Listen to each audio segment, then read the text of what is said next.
Salve, salve galera, beleza? Tô trazendo aí mais um vídeo aí do canal.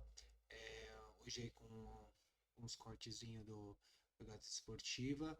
E também aí o Júlio Casares falando aí sobre o interesse do São Paulo com o Alexandre, né? E a tentativa também aí, né, que ele tá falando sobre a tentativa de renovação com o Elton, que, como eu já falei nos vídeos anteriores, né, é muito difícil São Paulo estar renovando com ele, tá pedindo o salário de 600 mil, né, já foi mais, já é a quinta proposta e ele já recusou o empresário, né, mas por ele acredito que ele queira continuar no tricolor, né. Hoje ele recebe atualmente 70 mil reais por mês. São Paulo está tentando chegar num acordo, mas não está conseguindo. Todos os créditos estão na descrição do vídeo. E se você é novo no canal, deixa aquele seu like e se inscreva no canal. Bora pro vídeo. Tá na hora de São Paulo por aqui. Marina acompanhou hoje a apresentação de um novo patrocinador do clube. A possível chegada de um reforço para a lateral também foi assunto lá. Se liga.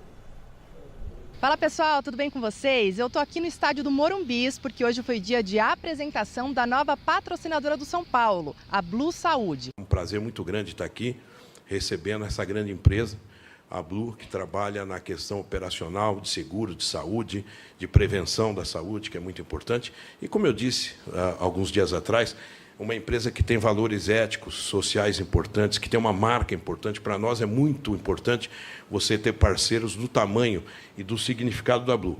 A marca vai estampar a camisa masculina tanto de treinos quanto de jogos até dezembro de 2025. Antes da coletiva de apresentação, o presidente do clube, Júlio Casares, falou rapidamente com a imprensa sobre diversos assuntos, entre eles a possibilidade de chegada do lateral Alexandro. Ele é um grande jogador, né? O nosso pessoal do futebol já teve até uma conversa com ele. Eu não sei exatamente se ele deseja deixar a Europa, né? Essa é uma outra questão. O que nós sabemos é que, se por acaso ele vier para o Brasil, São Paulo será o primeiro clube a conversar de forma objetiva. Dentro de campo, lá no CCT da Barra Funda, o elenco está treinando para seus dois próximos compromissos super importantes nessa retomada do Campeonato Brasileiro. Primeiro contra o Internacional, que vai acontecer nesta quinta-feira às 8 da noite, lá no Heriberto Ulci, em Criciúma, por conta, né, que o Beira-Rio ainda não consegue receber jogos relacionados à enchente no Rio Grande do Sul. No domingo, será a vez de enfrentar o rival Corinthians na Neoquímica Arena às 4 horas da tarde, portanto, 2 jogos longe aqui do Morumbis. O técnico Subeldia vai poder contar com o retorno do Wellington Rato, que sofreu uma lesão no início de abril no tornozelo e está recuperado. Já Rafinha e Pablo Maia seguem no departamento médico, enquanto o goleiro Rafael e os estrangeiros Ferrarese, Bobadilha e Rames Rodrigues estão com suas respectivas seleções por conta da data FIFA e, posteriormente, para a disputa da Copa América. O São Paulo, neste momento, é o quarto colocado na tabela do Campeonato Brasileiro, apenas 1 ponto atrás do líder Flamengo. Eu volto com vocês. É isso aí, que São bom. Paulo tem desafios novos a cada dia para o Zubeldia. Deu rima, mas é verdade. Porque ele começa a experimentar situações novas, né? Ele vai para o primeiro derby, por exemplo, no final de semana, contra o Corinthians. Majestoso. Que é um peso gigante jogar contra o Corinthians. E os desafios que estão sendo, entregues ao Zubeldia, ele tem cumprido com muito... Arrisca. Com muita satisfação Propriedade. e com muita propriedade, essa é a palavra. E são jogos fora de casa peculiares, né? Porque o jogo contra o Internacional em Criciúma é uma espécie de campo neutro. São Paulo deve ter boa torcida lá, inclusive. E contra o Corinthians, nessa situação, sempre um clássico. Muitas vezes o que está na crise acaba vencendo, isso acontece, mas são jogos peculiares fora de casa para o Zubeldia continuar nessa tocada aí de resultados positivos, dessa energia muito bacana que ele conseguiu trazer para o time e para a torcida. Só que dessa vez vai ser tudo fora de casa.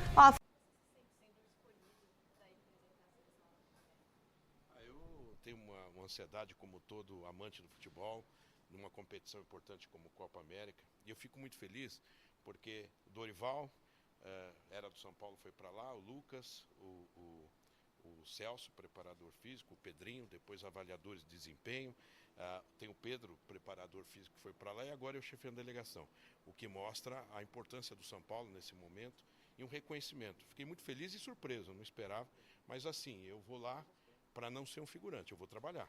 Já fiz reuniões na CBF, com o Rodrigo Caetano, com o Dorival Júnior, com os membros da comissão técnica, e nós vamos lá para tentar fazer com que a gente traga essa grande conquista para o futebol brasileiro. É uma expectativa que nos deixa felizes em nome da instituição São Paulo Futebol Clube. Casares, você já foi depor lá na CPI, a Leila foi na semana seguinte, e já surgiram nomes de jogadores, inclusive especificamente o que cada um supostamente teria feito de errado para ser acusado de corpo mole naquele clássico.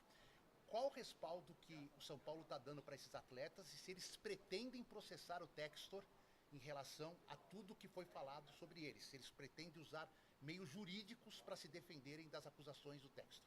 Olha, nós não conhecemos ainda esse relatório, a não ser pelo veículo a UOL, se não me engano, que deu.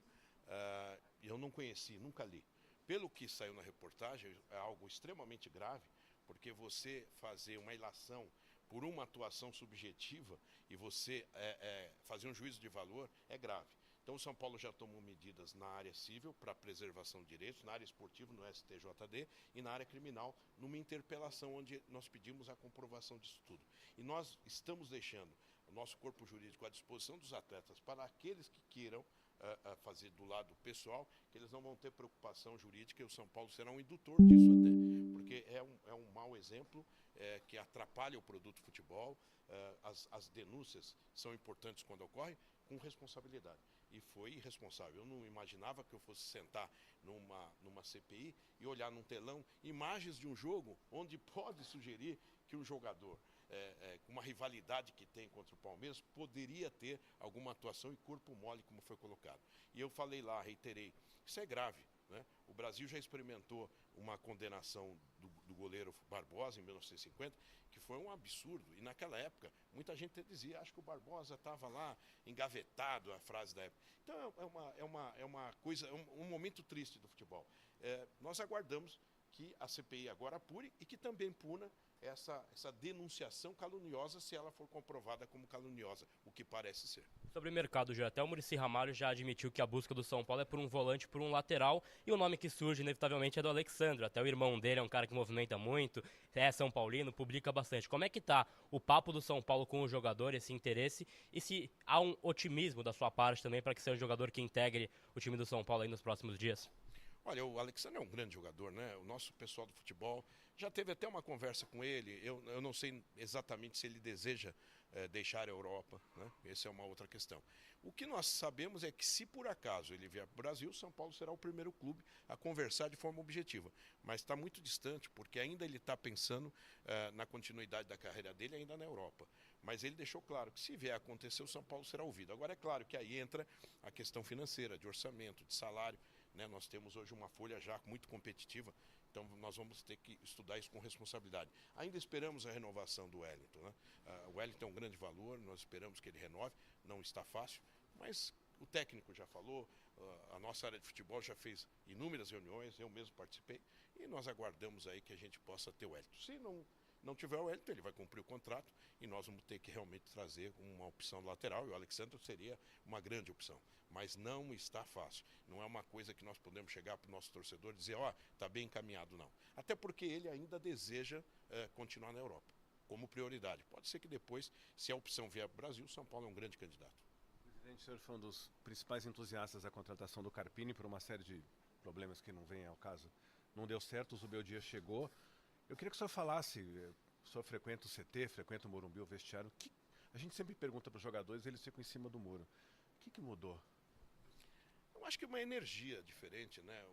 Você traz um técnico que demonstra dentro do campo, nos treinamentos, uma energia, um estudo do elenco. Ele participa muito, é um cara que chega muito cedo, vai embora tarde, mas participando.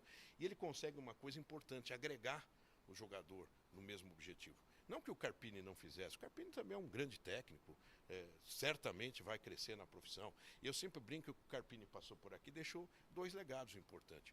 A Supercopa Rei, que foi para nós muito importante, e a quebra de um tabu.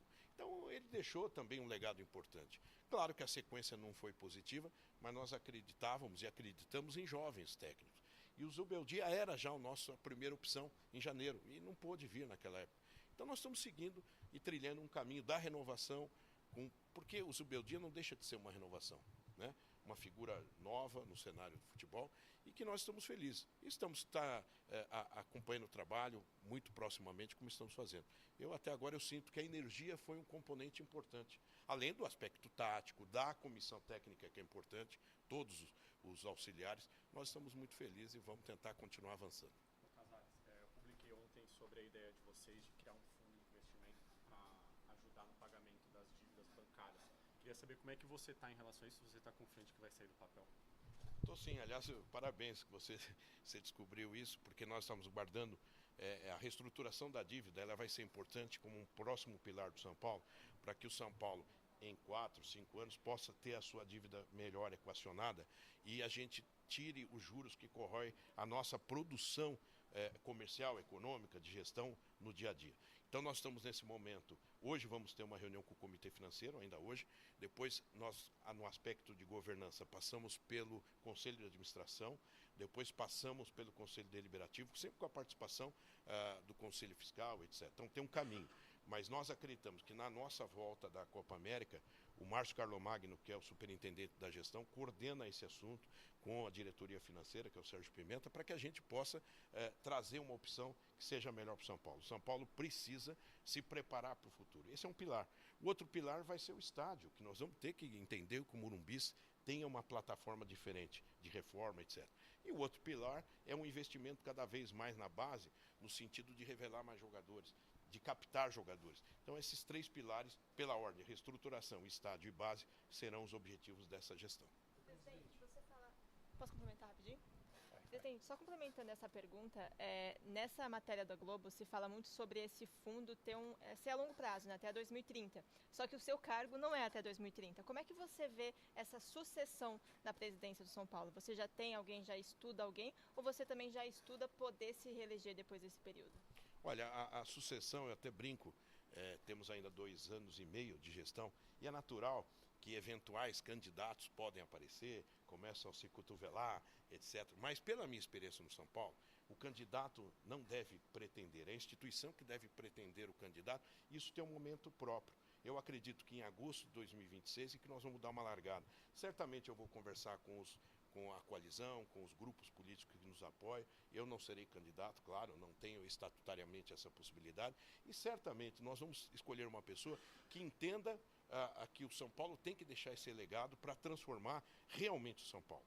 É fundamental que nesse processo de reconstrução nós tenhamos um candidato muito ligado aos princípios da gestão, para que a continuidade não seja um continuismo das pessoas, mas de um programa. Porque veja bem, quando eu falo aqui reestruturação da dívida, eu estou olhando para o futuro, estádio, eu estou olhando para o futuro, e base, eu estou olhando para o futuro. Esse candidato tem que ser olhar para o futuro.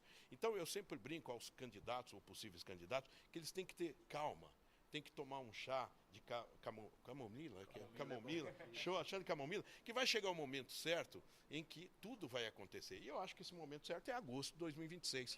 Nós vamos estudar, E eu não sou aquele cara personalista, tem que ser esse, aquele. Não, nós temos que traduzir qual o gestor que tem a condição de dar essa continuidade de programa. Então, nesse momento, Priscila, nós vamos decidir. Então, muita gente entende isso como uma corrida. E sai todo mundo correndo. Calma, é muito cedo, é prematuro. E eu tenho uma experiência, que aquele que quer muito ser, acaba não sendo. A instituição, e vocês conhecem melhor do que eu, ela tem o momento certo, o timing certo. E nesse momento nós temos que trabalhar menos política e mais ação administrativa. É o que nós estamos fazendo. O time do São Paulo, um time vendedor. Mas no ano passado você conseguiu, diante de uma possibilidade de conquista da Copa do Brasil que foi efetivada, segurar todo mundo e só vender na janela de final de ano. A gente fala muito em contratação agora, mas a janela abre e o São Paulo está em evidência. Você consegue fazer essa mesma matemática de segurar jogadores pretendidos?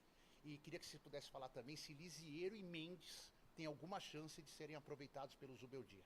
Olha, vou começar pela segunda pergunta. O Lisieiro hoje teria uma conversa com o pessoal do futebol, Belmonte, o Rui, e com o técnico. É uma questão também técnica, né, do técnico entender se pode contar com ele. É um jogador que foi revelado aqui, tem condições, tem qualidade. O Mendes é uma questão também técnica, do técnico avaliar. Esses 2 nomes estão sendo consultados. E acho que sempre nós vamos ouvir a questão técnica. A questão da janela, nós tínhamos assim uma perspectiva que algumas propostas poderão chegar. O Pablo tem uma contusão, era um jogador de seleção brasileira, pode acontecer que venha. Nós vamos avaliar, Edu. Nós temos que ter também o princípio de que não podemos perder a qualidade técnica do elenco, mas também não podemos ser um vendedor se vier uma proposta que seja positiva. O atleta às vezes quer sair, ele tem um momento como o Beraldo, que era um momento interessante, e nós seguramos o quanto possível. E agora não vai ser diferente, nós vamos tentar buscar esse equilíbrio. Não é fácil, porque lá no final do ano você tem que fechar a conta e infelizmente não adianta só crescer maravilhosamente no marketing, na bilheteria, nas questões que o torcedor tem dado para o São Paulo. Premiação importante, mas nós temos que fechar a conta e a venda de jogador é um produto, assim como outro.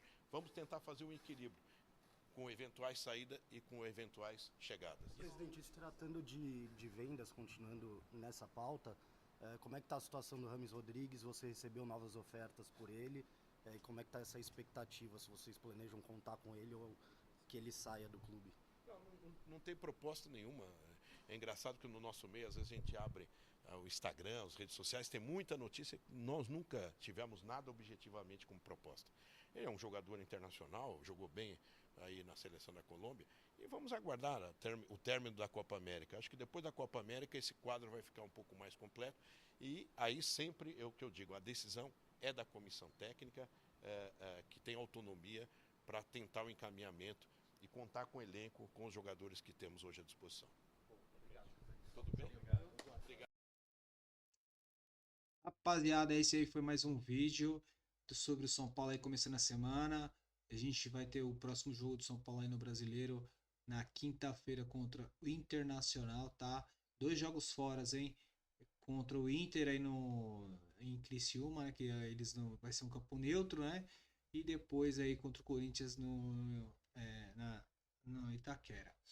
Tá bom? Se você gostou do vídeo, deixe o seu like, se inscreva no canal, deixe o seu comentário. Você acha aí que o Alexandre vem pro São Paulo? Vamos ficar na expectativa. Certo? Até a próxima. Um abraço.